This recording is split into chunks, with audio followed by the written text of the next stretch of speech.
हमारे तो जो लीडर हैं उनको तो कलमा भी नहीं आता है, तो वो किसी को क्या जन्नत का टिकट देंगे। जो लाहौर जाएंगे वो भी इंशाल्लाह सीधे जन्नत में जाएंगे। नवाज शरीफ के आमद पे जाएगा लाहौर में, उसको जन्नत का पक्का टिकट मिल जाएगा। अगर आपके अमाल अच्छे हैं तो आपको जन्नत का टिकट मिलेगा, वैसे आपको जन्नत का टिकट नहीं मिल सकता। अपने मजहब को दाव पे लगा रहे हैं, सारी जिंदगी इस मुल्क को लूट लूट के खा रहे हैं, और लंदन में और पता नहीं कहाँ कहाँ पे उनके बड़े बड़े फ्लैट, बड़े बड़े बंगले बने हुए हैं। पाकिस्तान है तो हम हैं, पाकिस्तान ही नहीं है तो हम क्या करेंगे। तो मोटरवे नवाज शरीफ ने नहीं बनाए, मोटरवे चाइना ने बनाए अपना कारोबार को चमकाने के लिए। जो लाहौर जाएंगे वो भी इंशाल्लाह सीधे जन्नत में जाएंगे। सबसे पहले ये कहना चाहता हूँ यार मेरे भाइयों, कम से कम इतना सोचो कि अभी आप सियासत की खातर अभी इस मजहब का भी सौदा कर रहे हो। पहले तो चलो हम लोग बिरयानी के ऊपर, फिर मोटरसाइकिलों के ऊपर आए हैं, उसके बाद अब जो है मेरा बड़ा दिल खफा हुआ है। तो वो एक जलसे में उसमें ये कह रहा था कि जो नवाज शरीफ के जो यहाँ पे बैठा हुआ है वो पक्का जनती है, और जो यहाँ से नवाज शरीफ के आमद पे जाएगा लाहौर में उसको जन्नत का पक्का टिकट मिल जाएगा। हमारे तो जो लीडर हैं उनको तो कलमा भी नहीं आता है, तो वो किसी को क्या जन्नत का टिकट देंगे। जन्नत का टिकट मेरे अल्लाह ने दिया है, मेरा अल्लाह देता है। अगर आपके अमाल अच्छे हैं तो आपको जन्नत का टिकट मिलेगा, वैसे आपको जन्नत का टिकट नहीं मिल सकता। ऐसी बेहुदा बातें मत करें। आप अपनी सियासत चमकाने के लिए, आप अपना वो करने के लिए कि आप लोग जो है ना अपने मजहब को दाव पे लगा रहे हैं, ऐसी बातें मत करें। कम से कम खुदारा परहेज करें। 70 साल से मुस्लिम लीग नून की हुकूमत रही है, आया कि उस वक्त वो लोग कहाँ थे। आज हमारा मुल्क महंगाई की दलदल में बस गया, उसके बाद भी अभी तक खुदारा हमारे गरीब लोग जो है ना वो मर गए हैं। ये गुर्बत इतनी हो गई है कि खुदकुशियां तक पहुंच गए हैं। एक मेरा दोस्त था, उसने कहा है कि हमारा नवाज शरीफ आएगा, हम उसके लिए 2 करोड़ रुपए की पत्तियां और 10 करोड़ रुपए की सुर्ख कारपेट उसके नीचे बिछाएंगे। आया ये देखो अवाम भूख से मर रही है, वो जो है ना 10 करोड़ रुपए के ये बेफजूल खर्चा खड़ा होने के लिए कर रहे हैं।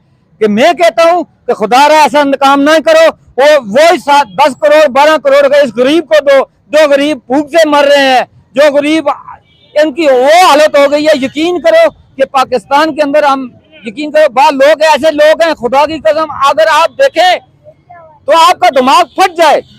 ऐसे ऐसे लोग हैं गुर्बत के मारे हुए।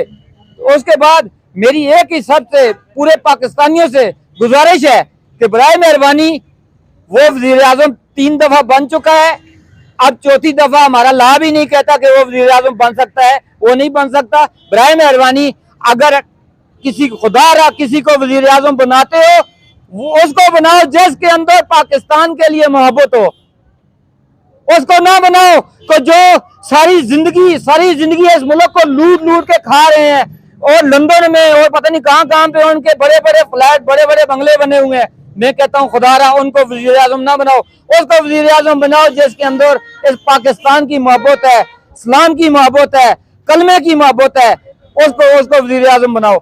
मेरी यही बात है। और जो वोट है वो हक को दो, सच को दो। आखिर हम लोग कब तक इन लोगों के उसारों पे, इन लोगों के होश पे, जब हमें बिरयानी का डब्बा दिया जाता है, 5000 रुपया दिया जाता है, या फिर हमें लालटें दी जाती हैं, उसके बलबोते पे हम इनके लिए आगे आगे नारा मारना शुरू कर देते हैं। बराए मेहरबानी ये काम नहीं करो। अगर सोचना है तो इस पाकिस्तान के लिए सोचो। पाकिस्तान है तो हम हैं, पाकिस्तान ही नहीं है तो हम क्या करेंगे। अगर नवाज शरीफ साहब अगर आ गए तो हमारे पाकिस्तान में, अगर 70 साल से उन्होंने कुछ नहीं कर सका तो अभी क्या करेंगे। वो लोग कहते हैं ना नवाज शरीफ ने मोटरवे बनाया, वो मोटरवे नवाज शरीफ ने नहीं बनाए, मोटरवे चाइना ने बनाए अपना कारोबार को चमकाने के लिए। वो अल्लाह की कसम उसने नहीं बनाए हैं, जाके पूछ लो। मैं कहता हूँ गरीबों के लिए सोचो। ये जो महंगाई है दिन पे दिन रूज पे जा रही है, इसको बराए मेहरबानी करके खत्म करो, और मेहरबानी करो गरीब के हाल पे रहम करो। इसी के साथ मेरा पूरे पाकिस्तान को, खास कर जनरल साहब को मेरी तरफ से सलाम में पेश करता हूँ। उन्होंने जो फैसला किया है कि ये हमारे भाई काबली जो हमारे भाई हैं, ये इनको अपने वतन जाना चाहिए, जायज हकूक से जायज उसके साथ पाकिस्तान में रहें, बगैर उसके।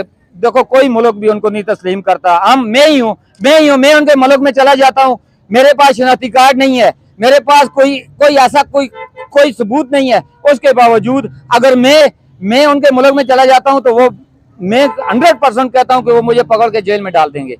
तो हमारा मिस्कीन मुल्क है, इसके अंदर कोई पूछने वाला नहीं है, कोई वो नहीं है। जायज तरीके से वो हमारे भाई हैं, कलमा पढ़ने वाले हैं, हम भी कलमा पढ़ने वाले हैं, तो सबका हक है खुदा के सामने कि कम से कम जायज तरीके से रहो।